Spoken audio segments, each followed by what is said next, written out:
Buongiorno, siamo al quarto incontro sui rapporti tra Bibbia e Omero, ma direi più in generale tra Bibbia e mondo della cultura greco-ellenistica. E nel titolo abbiamo messo Dalla polvere ai calabroni. In realtà questa polvere è il famoso infinito. Sembrerà una cosa strana sentir fare questa affermazione.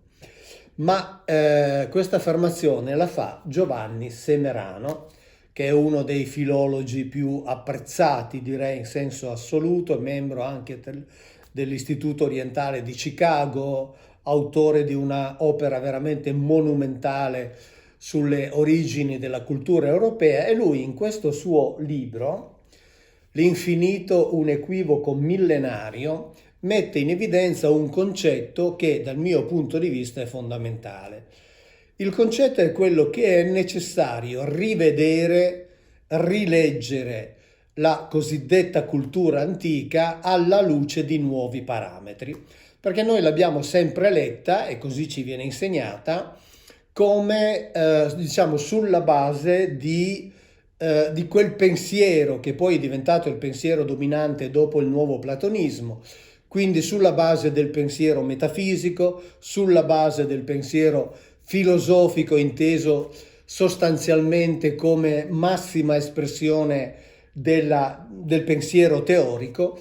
In realtà, man mano che si va avanti e che ci si approccia a quella cultura con una mentalità diversa, ci si accorge come quegli antichi filosofi, cioè quegli antichi pensatori primissimi, fossero innanzitutto degli scienziati, cioè individui che studiavano la natura nella sua materialità. Pensiamo ai primi che hanno elaborato le idee atomistiche, cioè quindi insomma la materia composta da atomi, eccetera. E lui dà questo titolo al suo libro, Un equivoco millenario, riferendosi al concetto di infinito.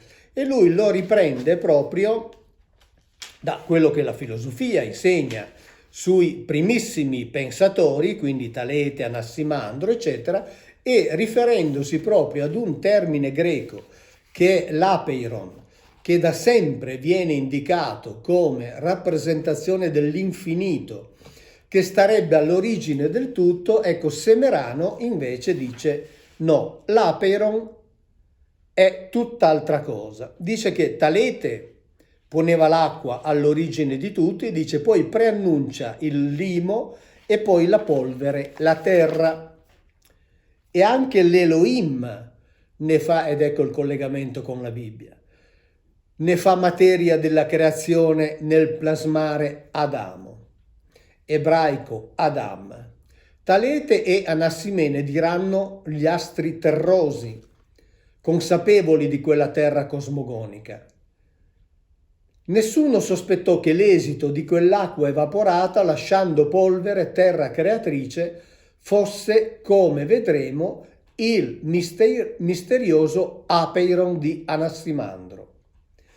E lui dice, l'apeiron di Anassimandro corrisponde al semitico apar, polvere, terra, accadico epero, al biblico afar, perché il greco epeiros, che in dorico si scrive apeiros, si identificano con la polvere terrosa, al quale fu premesso il neutro, l'articolo to, segno della confusione. Cioè l'aggiunta di questo articolo ha cambiato di fatto il significato, la valenza di quel termine e lo ha in un certo senso assolutizzato. Ci ricordiamo che la stessa cosa è avvenuta anche con il termine theos, che già quando ne ho parlato avevo detto che in origine era in realtà un aggettivo che serviva ad identificare la caratteristica o le caratteristiche di certi individui, e l'abbiamo visto in un altro video. E poi cosa è successo? Che al termine theos è stato aggiunto all'articolo ed è stato sostantivato. Qui, dice il filologo Semerano, al apeiron è stato aggiunto il neutro, l'articolo neutro to, e anche qui gli è stato attribuito un significato diverso. Ma in realtà la far nella Bibbia ha un significato molto preciso e adesso andiamo a vederlo direttamente nel versetto biblico. Come vedete, qui c'è il termine afar, che è quello di cui parla il filologo Semerano. E qui l'intera frase, siamo nel libro della Genesi, dice: e formò Yahweh Elohim l'Adam afar. L'Adam è la traduzione letterale perché c'è l'articolo che sta ad indicare proprio che Adamo non è il nome di un individuo, ma è probabilmente l'identificazione di un gruppo.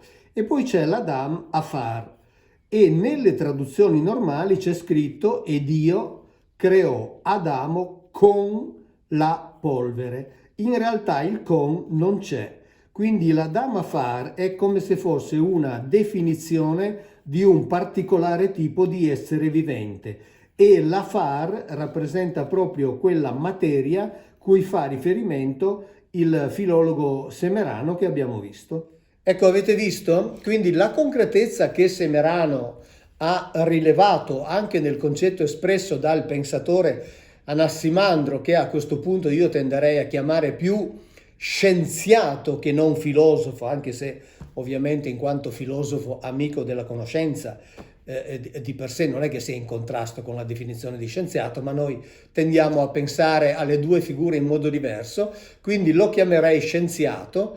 Bene, la concretezza ci sarebbe per il filologo Semerano sia nei testi greci sia nella Bibbia, e su questo sono assolutamente d'accordo. Alla fine, poi tra l'altro, alla fine di questa chiacchierata faremo un ragionamento che, guardate, coinvolge anche gli indiani d'America.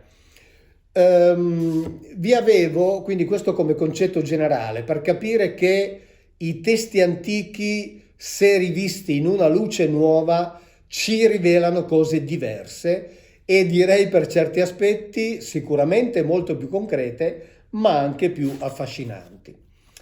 E per rimanere sempre nell'ambito della concretezza, vi avevo detto in un altro video che avrei prima o poi voluto parlarvi del Necromanteion. Il Necromanteion era quel luogo nel quale, diciamo, gli antichi andavano per parlare con le anime dei morti. Gli archeologi ne hanno trovato la localizzazione, si trova sulle coste della Grecia, sulle coste occidentali, diciamo un po' di chilometri a sud dell'isola di Corfù, ed è stato ritrovato, è stato scavato, è stato studiato da archeologi, è stato studiato anche dall'ingegnere Paipetis, che è del Dipartimento di Ingegneria Meccanica e Aerospaziale dell'Università di Patrasso, e poi di Paipetis leggeremo anche altre cose sempre nel corso di questa chiacchierata. Ma anche lì nel Necromanteion si svolgevano delle cose, delle azioni molto più concrete di quanto non sia stato poi successivamente raccontato. Lì si diceva che i sacerdoti consentivano a quei pellegrini che andavano di parlare con le anime dei morti. Bene, leggiamo direttamente, questo era un articolo uscito 10-11 anni fa, che cosa ne dice l'archeologo Dakaris Sotirios, che ha studiato il sito. Quindi lì ci andavano delle persone che venivano opportunamente preparate e poi parlavano con i morti. Leggiamo testualmente che cosa dice, fra virgolette. Il soggiorno dei pellegrini iniziava con pratiche di purificazione. Poi i pellegrini, attraverso un labirinto di pietra buio, stretto e tortuoso, venivano condotti all'ingresso del Tempio dell'Oracolo, alla cui guardia si trovavano un sacerdote guida travestito da Caronte, il traghettatore di anime, e un cane molosso in rappresentanza del mostruoso Cerbero. Qui i pellegrini venivano interrogati sui problemi che volevano esporre al defunto. Le informazioni ricevute venivano trasmesse a un sacerdote in comunicazione con, fra virgolette, lo spettro che si calava nell'antro sacro. Questi pellegrini però venivano preparati, non è che la gente arrivava e andava dentro, no, venivano messi in una situazione psicofisica tale da poter accettare senza critica tutto ciò che vedevano. Quindi l'isolamento per un mese, le pratiche magiche, i funghi allucinogeni, la dieta a base di vino, orzo e fave crude, la fede nell'apparizione delle anime creavano nei pellegrini la predisposizione a vedere ciò che si aspettavano. Avevano anche dei giorni di digiuno, cioè c'era una sorta di debilitazione psicofisica coadiuvata anche da sostanze allucinogene. Le anime apparivano, certo, ma oggi sappiamo che erano frutto di abili finzioni. Durante gli scavi archeologici, nella sala centrale degli spettri, abbiamo ritrovato ruote di carro e di catapulta, fermi di ruote e pesi di ferro che fanno pensare a bilancieri e soprattutto a una macchina per far scendere gli spettri da un foro nel soffitto dell'antro sacro. Era insomma una sorta di gru a cui veniva appeso un sacerdote vestito di scuro e incappucciato per dare l'idea di un'ombra spettrale. L'antro sacro veniva illuminato debolmente dalle torce e la roccia delle pareti, ben lucidata, rifletteva altre ombre. Tra il muro dell'antro sacro e quello esterno c'era un corridoio nascosto alla vista dei pellegrini, dove i sacerdoti circolavano senza essere visti, scambiandosi informazioni e facendo funzionare la gru con l'ombra del morto.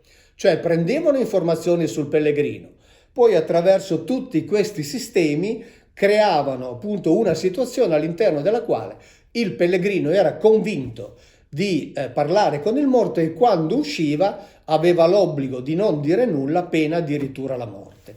L'ingegner Paipetis, che ha studiato questo stesso sito, ne ha studiato anche un altro aspetto molto interessante, ne ha studiato l'aspetto per esempio relativo alla tecnologia che era utilizzata per diffondere i suoni e ha fatto anche il disegno di come erano le pareti, per esempio anche dei corridoi, che creavano un sistema anecoico, cioè un sistema privo di eco che consentiva quindi una alta diffusione del suono quindi ad alta qualità, ma che veniva amplificato e quindi, come dire, assieme agli allucinogeni, assieme ai digiuni, assieme a un certo tipo di alimentazione al vino, mettevano il pellegrino nella condizione di sentirsi avvolto in un ambiente completamente diverso, quindi di essere entrato nell'Ade e di parlare poi con le anime dei morti. Quindi questi sacerdoti che vestiti di scuro si facevano calare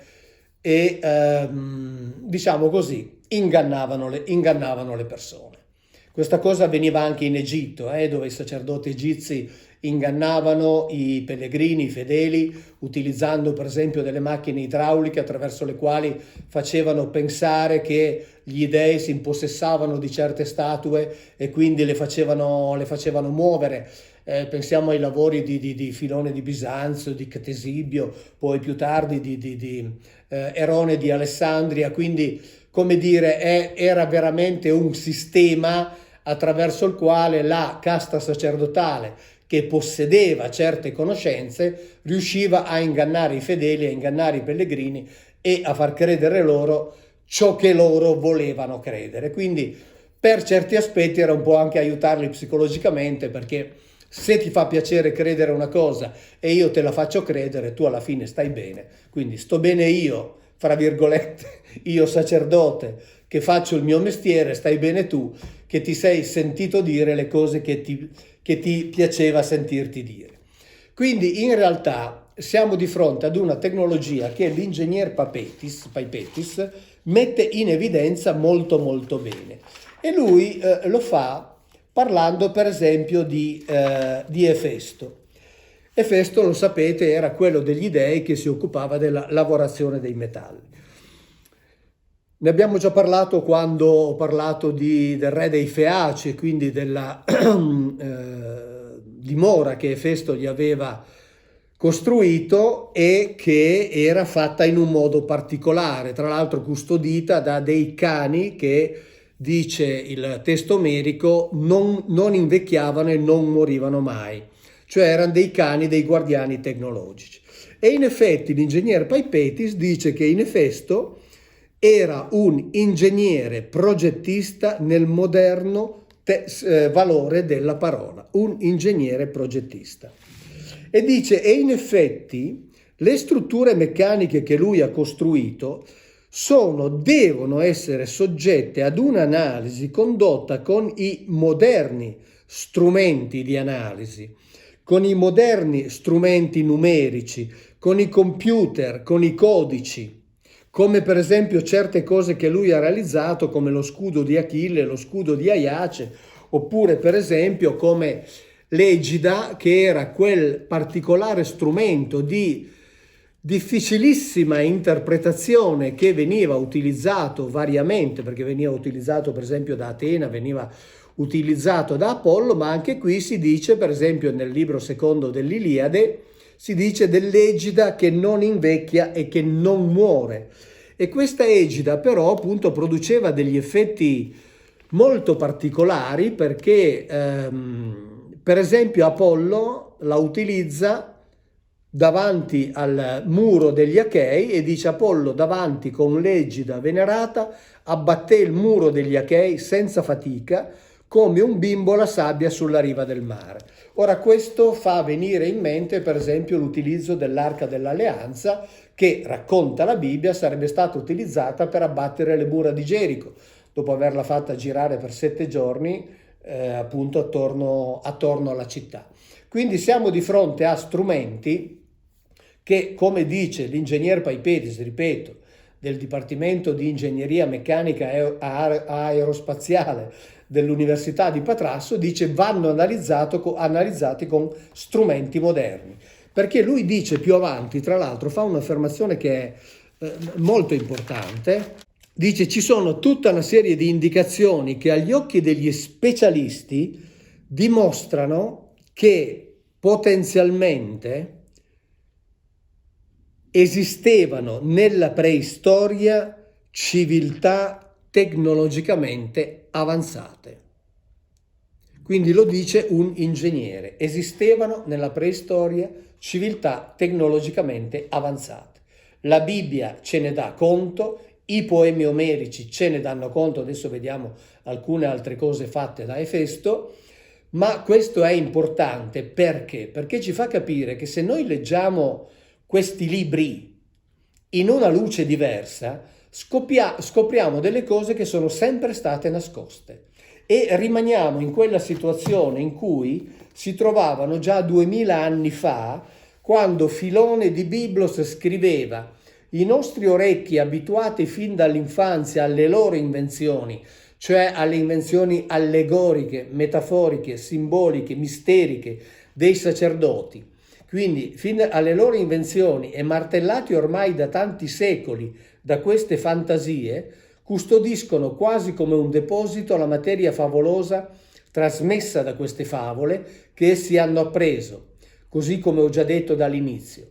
Rafforzate dal tempo, queste invenzioni fantastiche sono diventate un patrimonio di cui assai difficilmente ci si può disfare, tanto che la verità sembra una fantasticheria, mentre i racconti contraffatti sembrano avere tutti i caratteri della verità. Cioè, quando si racconta della tecnologia dei testi antichi, questa viene fatta diventare una fantasticheria, viene fatta diventare fantascienza. E invece tutta la sovrastruttura allegorica, simbolica, metaforica, misterica che c'è stata costruita è diventata verità. Ora, questo Filone di Biblos lo scriveva 2000 anni fa. Sono passati altri 2000 anni, ma ci troviamo esattamente nella stessa situazione. Ed è per questo che ce ne dobbiamo liberare. Pensiamo ad esempio ad Efesto, e qui sempre Paipetis ce lo racconta, ci racconta appunto dei suoi mantici, e però andiamo a leggerlo direttamente nell'Iliade. Quando Teti gli chiede di costruire delle armi e Festo che cosa fa? Efesto dice: la lasciò, così detto, e tornò verso i mantici. Al fuoco li rivoltò, li invitò a lavorare e i mantici, tutti e 20, soffiarono sulle fornaci, mandando fuori soffi gagliardi e variati. Ecco, qui c'è il verbo cheleu, che vuol dire proprio esortare con la parola. Esortare con la parola. E quando l'ingegner Paipetis parla proprio di questi mantici, dice che si tratta di strumenti ad alta tecnologia e li definisce come strumenti automatici, cioè funzionavano in automatico, così come in automatico funzionavano i tripodi che sempre Efesto costruiva. E qui siamo nel libro 18 dell'Iliade. Girava tra i mantici indaffarato, 20 tripodi in una volta faceva, da collocare intorno alle pareti della sala ben costruite. Erano i tripodi che servivano per gli dei per i banchetti.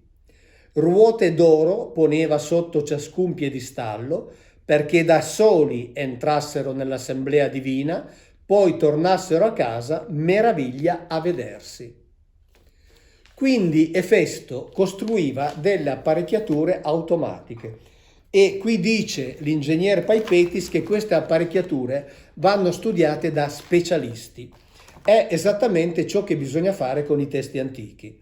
Io spero nel progetto che stiamo portando avanti, prima o poi, per esempio, di far leggere il libro egizio dei morti a degli specialisti, perché anni fa, 2012-2013, una archeologa di quelli ufficiali, accademici, di quelli che partecipano agli scavi e poi ai restauri, mi disse, chiedendomi ovviamente di non nominarla mai, che la cultura egizia era una cultura emulativa e quindi tentava di imitare ciò che però non era più in grado di fare, a partire dalle piramidi, cioè dalle piramidi di Giza, poi imitate da tutte le altre, ma basta guardarle per capire che la tecnologia che ha costruito le piramidi di Giza è diversa dalla tecnologia che ha costruito tutte le altre piramidi. Ma lei mi ha fatto preciso riferimento al libro egizio dei morti e mi ha detto: guarda, questo è intanto una definizione che è nata perché Champollion ha detto che si trattava di un insieme di riti funebri e quindi così è rimasta, ma è il libro del ritorno al giorno o libro che riporta al giorno. E lei che l'aveva studiato da egittologa, mi disse che in realtà sembrava che contenesse, ovviamente nelle forme e con la struttura linguistica di cui disponevano, un insieme di indicazioni tecniche che servivano per preparare un corpo ad un lungo viaggio e poi risvegliarlo in modo che apparentemente moriva di qui e poi andava a svegliarsi al giorno da un'altra parte. E in effetti a me piacerebbe molto, ma conto di riuscire a farlo, di far leggere questo libro, sia pure nelle traduzioni che vengono date, ma con una mente diversa, con una mente tecnica, per vedere se per caso contiene informazioni molto più tecniche di quanto non venga finora raccontato. E quindi le famose prove che supera questo essere vivente, quest'anima, che non siano prove che deve superare, cioè delle fasi che deve superare un corpo mentre fa questo viaggio, che come sapete in origine era riservato a pochissimi, poi piano piano col passare dei secoli è stato democratizzato. E quindi è interessante, ma poi vediamo un altro esempio. È interessante leggere i testi antichi in una luce nuova. In fondo la scienza, diciamo anche l'egittologia, non può aversene a male, anzi, se ama la verità dovrebbe essere contenta di avere nuove chiavi di lettura che chissà, magari non portano da nessuna parte, ma magari invece potrebbero portare a capire altre cose. E Festo faceva anche altro, sapete, Festo era zoppo, probabilmente zoppo da entrambe le gambe, i racconti variano sull'origine di questa zoppia, ma poco importa. Ad un certo punto, insomma, quando camminava, dice, prese il suo grosso bastone, siamo nell'Iliade, libro 18, e venne fuori zoppicando. 2 ancelle si affaticavano a sostenere il Signore. E va bene, fin qui va bene perché tutti i regnanti, insomma, di allora avevano le ancelle, ma queste erano auree, cioè avevano la pelle, diciamo la superficie esterna, metallica, sembrava oro, simili a fanciulle vive, cioè non erano fanciulle vive, erano simili a fanciulle vive. E fin qui noi conosciamo che nella storia, anche con quegli autori, Filone di Bisanzio, eccetera, che ho citato prima, sappiamo che erano in grado di costruire degli automi. Per esempio, se non sbaglio, Erone di Alessandria aveva realizzato una sorta di rappresentazione teatrale che durava circa una decina di minuti, che era tutta recitata da degli automi. Ma qui non si tratta di normali automi, perché dice simili a fanciulle vive, avevano mente nel petto e avevano voce e forza, sapevano l'opere per dono dei numi immortali. Cioè questi automi parlavano e pensavano. Che cos'erano? Non ve lo so dire. Non ve lo so dire. Ma certo è che è molto affascinante leggere i poemi omerici così, perché va in linea con tutto il resto, va in linea per esempio anche con le macchine volanti, di cui avremo modo di parlare, perché la Bibbia parla di macchine volanti. Poi se c'è qualcuno che dice ma erano sogni, erano visioni, vedremo che non era così, ne parleremo con concretezza, e anche perché, come dire, anche il Vaticano le tiene in considerazione. E quindi questi signori disponevano di una tecnologia particolare. Abbiamo parlato prima dell'egida, usata da Atena, da Apollo, ma Apollo faceva anche altre cose. E qui torniamo ad un rapporto diretto tra Omero e la Bibbia. Apollo ad un certo punto, irato, qui siamo proprio all'inizio dell'Iliade, il figlio di Zeus e Latona, egli irato con il re degli Achei, mala peste fe nascere nel campo, la gente moriva. E poi, pochi versetti dopo, dice che Apollo interveniva con le sue frecce e colpiva sia animali che uomini, e queste frecce producevano un pauroso ronzio.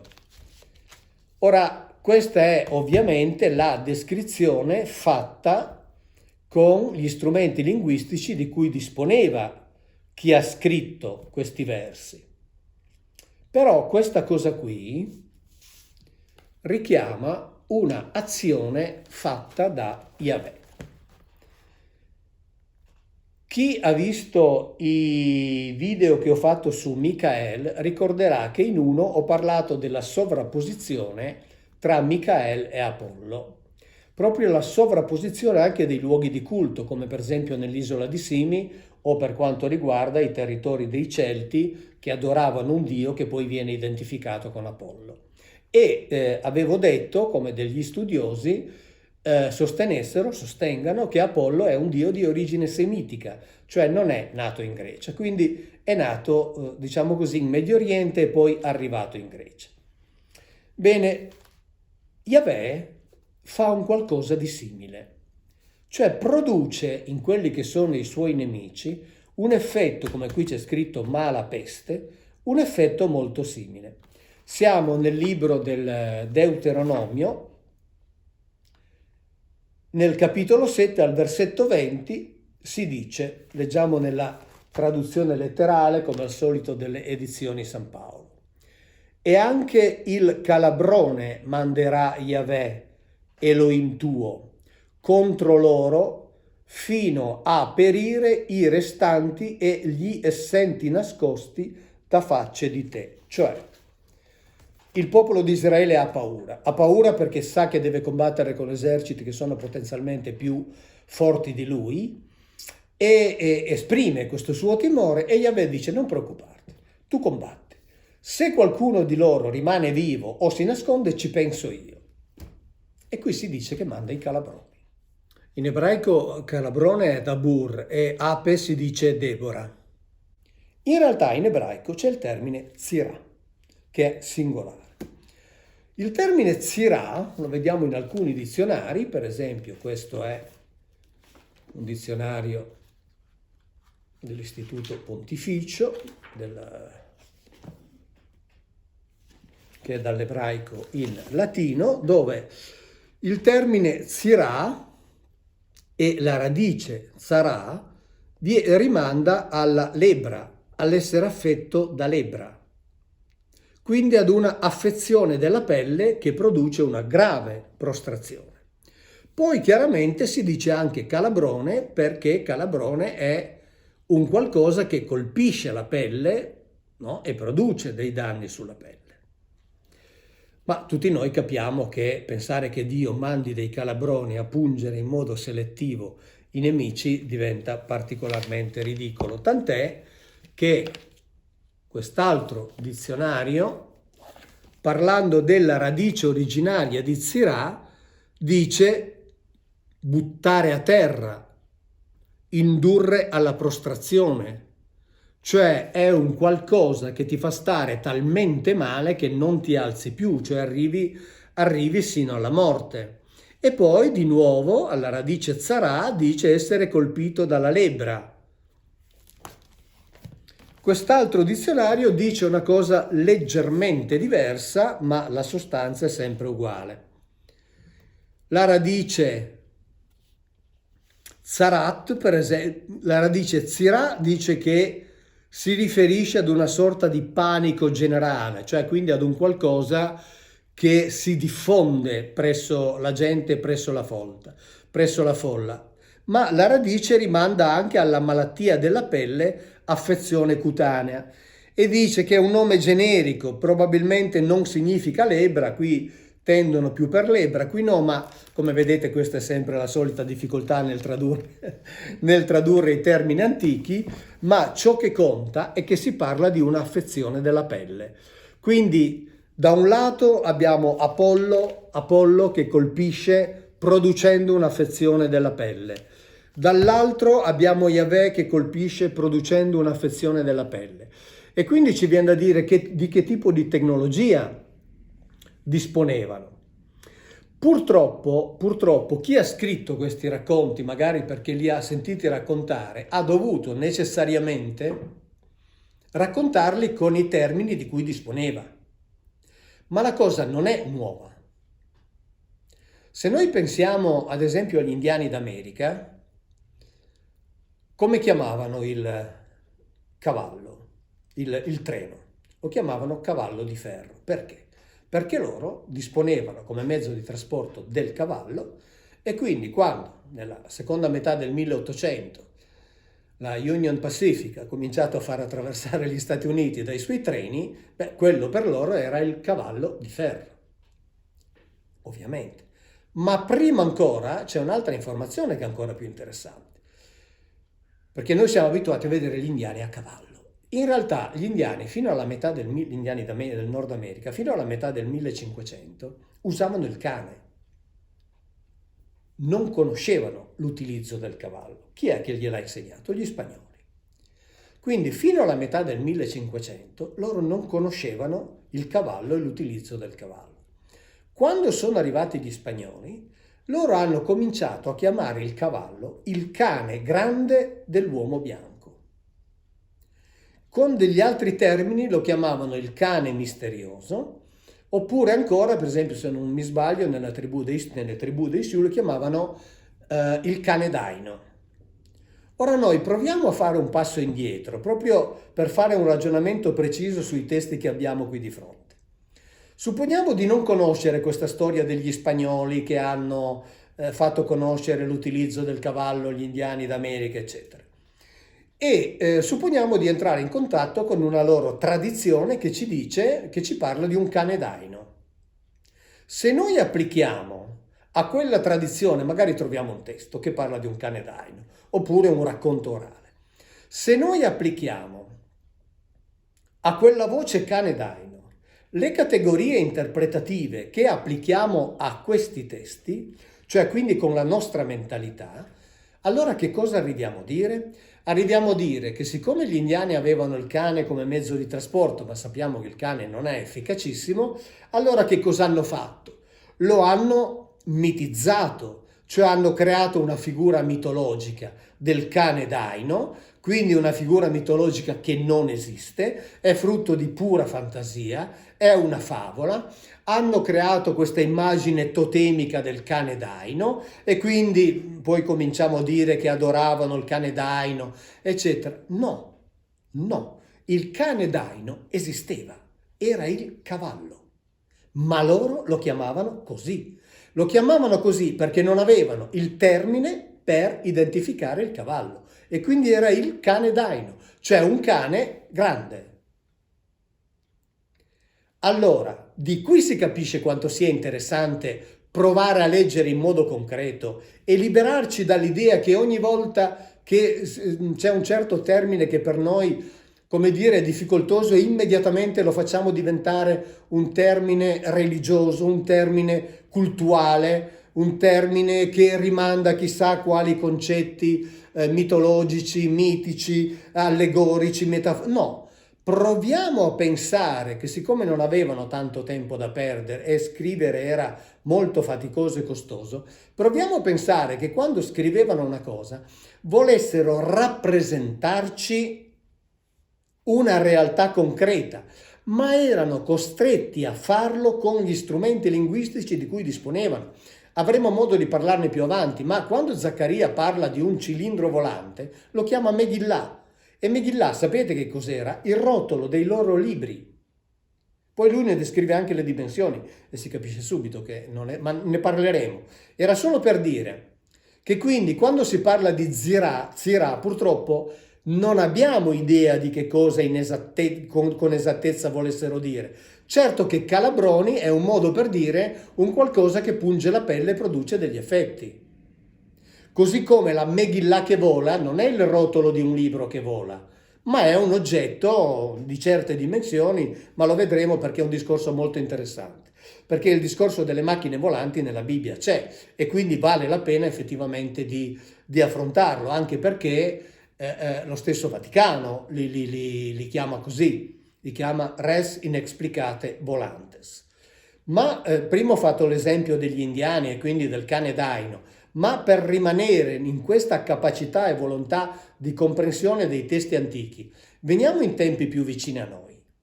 Noi adesso conosciamo, senza entrare nel merito perché non mi interessa stabilire che cosa sono, noi conosciamo come UFO degli oggetti volanti che non riusciamo a identificare. Quindi il termine UFO è giusto, corretto, perfetto. Un oggetto volante non identificato. Ma all'inizio, dal 1947, quando ci sono stati chiamiamoli degli avvistamenti, ripeto, potevano essere qualunque cosa, non ha importanza, non mi interessa. Ma come sono stati chiamati? Flying saucers, cioè piattini volanti. Saucer nel senso di sottocoppa, sottotazza. Esattamente come gli indiani hanno chiamato cane daino il cavallo e poi dal 1500 al 1800 si sono abituati al cavallo e quando è arrivato il treno l'hanno chiamato cavallo.